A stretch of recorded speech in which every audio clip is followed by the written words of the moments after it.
Little boy. யார் அந்த little boy? 1945 August 6 காலை 8:15 ஜப்பான்ல ஹீரோஷிமா நகரம். அது ஒரு சாந்தமான நகரம், ஒரு சாதாரண நாள். சில நிமிடங்கள்ல அந்த நகரம் எரியும் நகரமா மாறும் என்பது யாருக்குமே தெரியாது. எனோலா கே அப்படின்ற அமெரிக்கா போர் விமானம் ஒரு புதிய வெப்பனை எடுத்துட்டு ஜப்பான் நோக்கி வந்துச்சு. அந்த வெப்பன் பேரு தான் லிட்டில் பாய். உலகின் முதலாவது அணுகுண்டு. பகலே அங்க இரவு போல இருந்தது. ஒரு சில வினாடிகள்ல 70,000 பேர் உயிரிழந்தாங்க. நகர் முழுவதும் சாம்பலாக்கப்பட்டுச்சு. மனிதர்கள் உயிரோடு எரிஞ்சாங்க.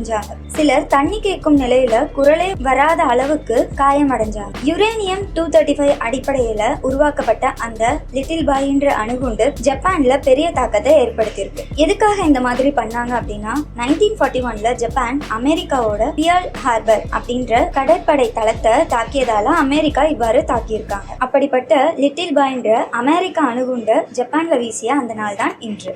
மேலும் இது போல சுவாரஸ்யமான விஷயம் தெரிஞ்சுக்கணும்னா பரணி மீடியாவை சப்ஸ்கிரைப் பண்ணுங்க. வீடியோ பிடிச்சிருந்தா லைக் பண்ணுங்க, ஷேர் பண்ணுங்க. தேங்க்யூ.